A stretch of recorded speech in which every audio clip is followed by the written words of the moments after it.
Exercise 8.2, first sum. It is given that the new salary is 1,54,000.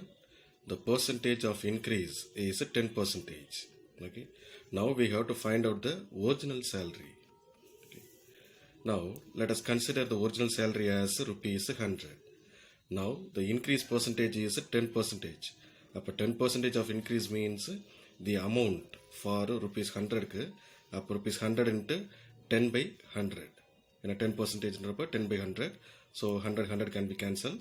Therefore the 10% of increase amount is rupees 10. Now the new salary is the original salary 100 plus increase amount, that is called new salary. So new salary is rupees 110. Now if the new salary is 110 means then the original salary is rupees 100. If the new salary is rupees 1,54,000 means the original salary is 100 divided by 110 into 1,54,000.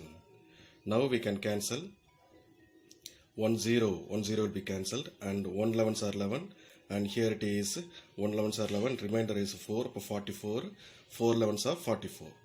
The 2 zeros should be added over there. Therefore 100 into 1,400, that is 1,40,000 is the original salary. Okay. அப்போ original salary வந்து 1,40,000 இருந்துச்சுனாக்க அதனுடைய increase 10% போடுறப்போ வந்து the new salary becomes 1,54,000.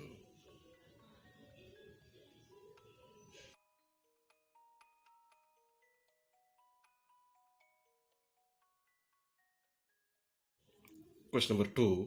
It is given that number of people went to the zoo on Sunday, 845 people. Number of people went to zoo on Monday is 169. Now we have to find out the percentage decrease to visit the zoo on Monday. Okay, இதிலே நமக்கு தெரிஞ்சிருக்கும் Sunday வந்து 845 members went to zoo, Monday வந்து 169 தான். அப்போ சண்டேக்கு மண்டேக்கு பார்த்தாக்க degrees ஆகுது. அந்த டிக்ரீஸ் பர்சன்டேஜ் எவ்வளோன்னு சொல்லி கேட்டிருக்கிறாங்க.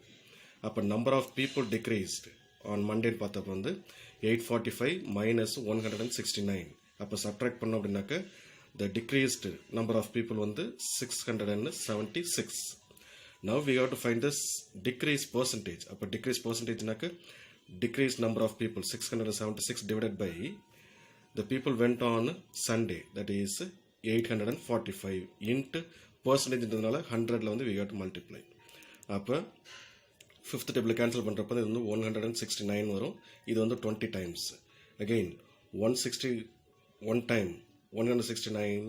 Okay, this is 4 times. அப்போ 4 into 169 is 676. அப்போ 4 into 20 will be 80%. அப்போ டிக்ரீஸ் பர்சன்டேஜ் வந்து 80%.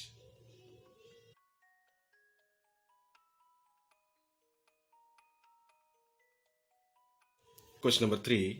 It is given that the number of articles, total number of articles on the 80, cost of 80 articles on the 2,400. Okay, profit percentage on the 16% கொடுத்திருக்காங்க. Now we have to find out the selling price of one article கேட்டிருக்காங்க. அப்போ total number of articles 80, அந்த 80 ஆர்டிக்கிளுடைய total cost price வந்து 2,400.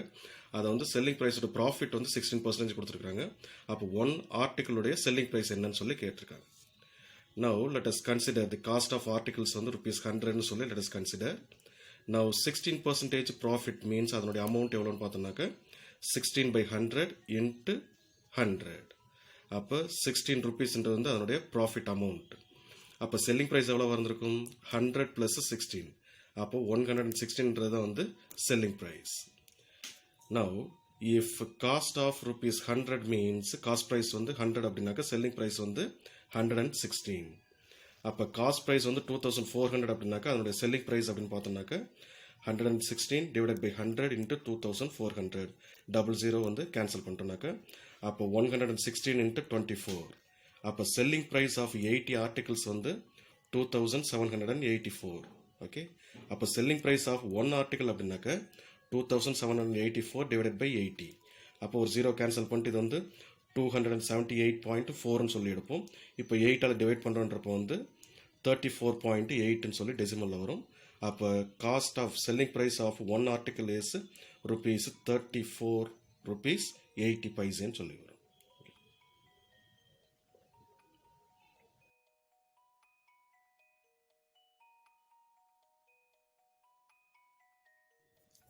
Question number 4.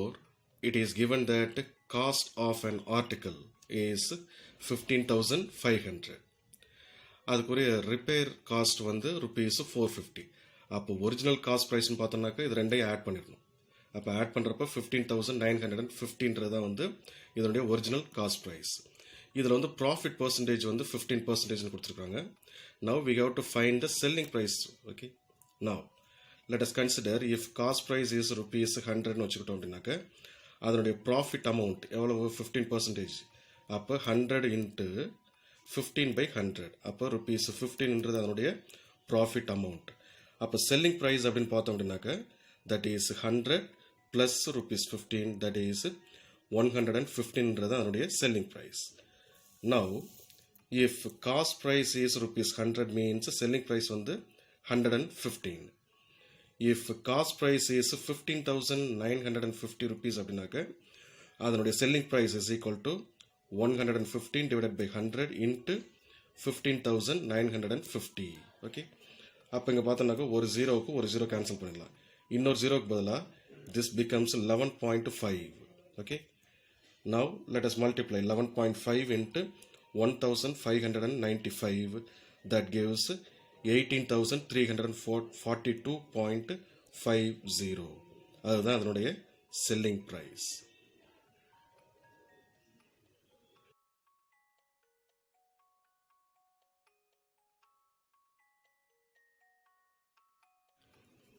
Question number 5. Let us consider cost price வந்து சிபின்னு சொல்லுவோம், selling price வந்து எஸ்பின்னு சொல்லுவோம். அதே மாதிரி மார்க்டு ப்ரைஸ் அப்படின்றது வந்து எம்பின்னு சொல்லுவோம். இப்போ இதில் வந்து ரெண்டு, ஒன்று வந்து VCR, the other one is TV. Now for விசிஆருக்கு பார்த்தோம்னாக்க the cost of VCR is rupees 8,000. Make it as equation number 1. அதனுடைய லாஸ் பர்சன்டேஜ் வந்து 4%. அப்போ let the cost price of VCR let us consider as rupees 100. Loss amount at 4% அப்படின்னாக்க 4/100 into 100 போட்டோம்னாக்க rupees 4 வந்து அதனுடைய loss amount. அப்போ selling price of VCR அப்படின்னாக்க 100 minus 4. Profit அப்படின்னாக்க இந்த அமௌண்ட் வந்து ஆட் பண்ணுவோம், லாஸ் அப்படின்னாக்க யூ ஹேவ் டு சப்ட்ராக்ட். அப்போ செல்லிங் ப்ரைஸ் ஆஃப் விசிஆர் வந்து rupees 96. If cost price is rupees 100 means அதனுடைய செல்லிங் ப்ரைஸ் ஆஃப் விசிஆர் வந்து rupees 96. If the cost price of VCR is 8,000 means அதனுடைய selling price வந்து 96 divided by 100 into 8,000. So we can cancel 2 zeros வந்து 2 zeros cancel பண்றோம்னாக்க 96 into 80 will be rupees 7,680. அதுதான் selling price of the VCR. Make it as equation number 2. Now let us move on to TV. இப்போ டிவியுடைய cost price வந்து rupees 8,000. This is equation number 3. அதனுடைய profit percentage வந்து 8%ன்னு சொல்கிறாங்க.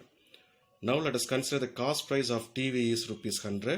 அதனுடைய profit amount at 8% அப்படின்னாக்க 8/100 into 100. அப்போ 100 will be cancelled. அப்போ ப்ராஃபிட் அமௌண்ட் ஆஃப் டிவி வந்து rupees 8ன்னு கிடைக்கும். Therefore the selling price of TV is cost price 100 rupees plus அதனுடைய ப்ராஃபிட் அமௌண்ட். அப்போ 108 அப்படின்றது வந்து அதனுடைய selling price of the TV. If the cost price is rupees 100 means அதனுடைய selling price வந்து 108. If the cost price of TV is 8,000 means அதனுடைய selling price வந்து 108 divided by 100 into 8,000. அப்போ 2 ஜீரோவுக்கு 2 ஜீரோ கேன்சல் ஆயிரும். அப்போது 108 இன்ட்டு 80 that gives 8,640 rupeesன்றது தான் selling price of the TV. Make it as equation number 4. Now from equation 1 and equation number 3. அப்போ equation 1ன்றது cost price of VCR, equation number 3 அப்படின்றது cost price of TV. அப்போ இது ரெண்டையும் add பண்ணுறோம். அப்போ cost price of VCR plus TV வந்து 8,000 plus 8,000 அப்படின்னாக்க 16,000. Make it as equation number 5. இப்போ from equation number 2 and equation number 4.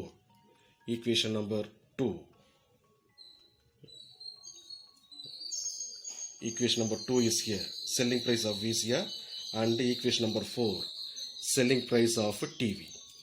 அப்போ அது ரெண்டையும் ஆட் பண்ணுறப்போ வந்து 7,680 plus 8,640, that gives 16,320. This is selling price. அப்போ காஸ்ட் ப்ரைஸ் வந்து 16,000, selling price வந்து 16,320. Equation number 5, equation number 6. அப்போ ஈக்குவேஷன் நம்பர் 5லேருந்து ஈக்குவேஷன் நம்பர் 6 பார்த்தோம்னாக்கா selling price is greater than cost price. அப்போ செல்லிங் ப்ரைஸ் கிரேட்டர் தேன் இருந்துச்சுனாக்கா அது வந்து ப்ராஃபிட்னு அர்த்தம். therefore profit amount is equal to selling price minus cost price. அப்போ selling price வந்து 16,320 minus cost price வந்து 16,000.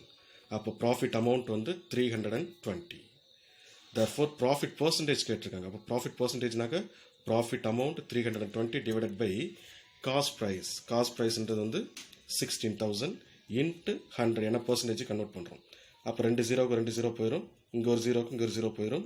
அடுத்து 1 16s are 16, இது வந்து 2 16s are 32. அப்போ profit percentage is equal to 2%.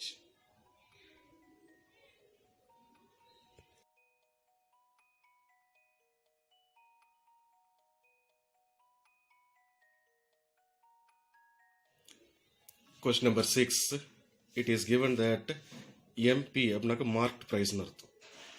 Then percentage discount வந்து 10% கொடுத்துருக்காங்க.